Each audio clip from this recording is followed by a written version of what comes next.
Καλώς ήρθατε σε ένα μαγικό ταξίδι. Σήμερα θα σας δείξουμε την πανέμορφη Κέρκυρα.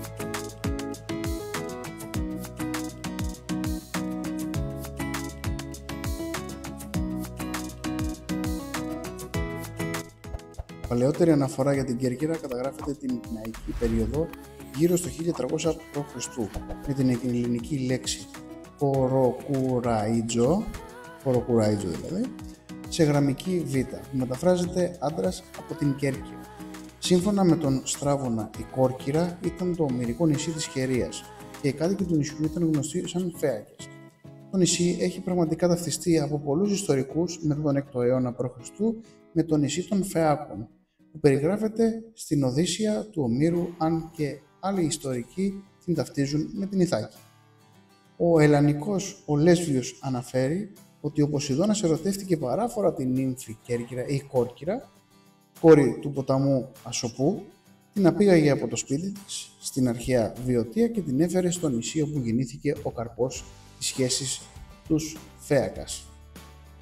Το νησί ονομάστηκε επίσης Σχερία, επειδή η θέα Δήμητρα παρακάλεσε τον Ποσειδώνα να σταματήσει τις προσχώσεις του απέναντι ποταμού για να μην ενωθεί το νησί με την απέναντι ακτή.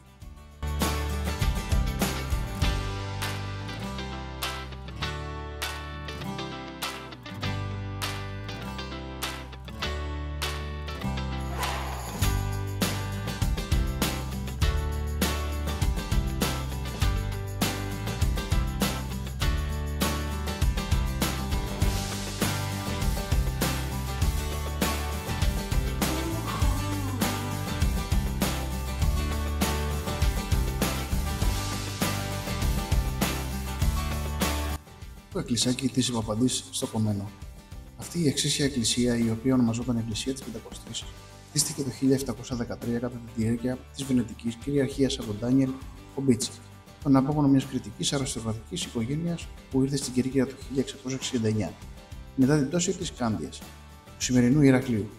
Αρχικά η Εκκλησία Παπαντή παρήχε πολύτιμα έργα τέχνης της κρητικής σχολής που η οικογένεια Κομπίτσι είχε φέρει μαζί της από την Κρήτη. Όλο το ακίνητο του Κομπίτσι, συμπεριλαμβανομένης της Εκκλησίας της Παπαντής του Χριστού, πέρασε στην οικογένεια Θεοτόκη και στη συνέχεια αγοράστηκε από την Ιταλική οικογένεια Σκάρπα. Η πέτρα του βωμού, καθώς και το τέμπλο και οι σκάλες είναι όλα φτιαγμένα από παραδοσιακή κυριακή πέτρα. Σήμερα έχει δημιουργηθεί ένα περιβάλλον ομορφιάς και ηρεμίας, όπου οι επισκέπτες μπορούν να χαλαρώσουν στους πέτρινους πάγκους, να απολαύσουν την εκκλησία και το μοναδικό τοπίο του κόλπου των Γουβιών. Η εκκλησία γιορτάζει 2 ημέρες, στις 2 Φεβρουαρίου της Παπαντής και στις 17 Ιουνίου της Αγίας Μαρίνας.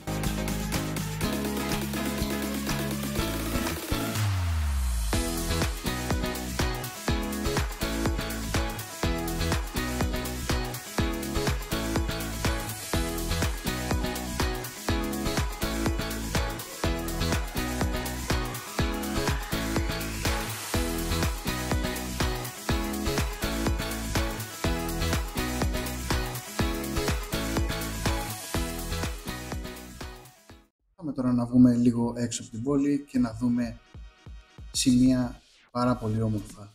Πάμε στον Άγιο Γόρδιο. Τα αξιοθέατα που μπορούμε να δούμε στον Άγιο Γόρδιο είναι η εκτεταμένη αμμώδης παραλία του οικισμού, το ορθολίθι που είναι ένας εντυπωσιακός βράχος μέσα στη θάλασσα στο νότιο άκρο της παραλίας, ο βράχος του αερόστατου στα δυτικά της παραλίας με πανοραμική θέα που αποτελούσε παρατηρητήριο βάρδια δηλαδή για τις κινήσεις των πειρατών στις δυτικές ακτές, το ναυαγισμένο πλοίο βόρεια του οικισμού και η εκκλησία του Άγιου Γόρδιου στο κέντρο του οικισμού.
Και φυσικά για το τέλος σας αφήσαμε, πιστεύω, το καλύτερο κομμάτι.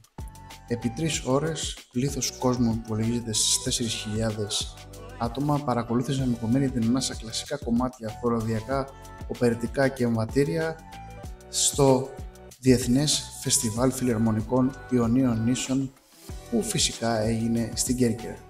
Στο φεστιβάλ συμμετείχαν 21 χοροδίες από όλα τα Ιόνια νησιά, 2 καλεσμένες από την Αθήνα, 2 από το εξωτερικό, η μπάτα του στρατού και η μπάτα της πολεμικής αεροπορίας, η οποία έλαμψε φυσικά με την παρουσία της.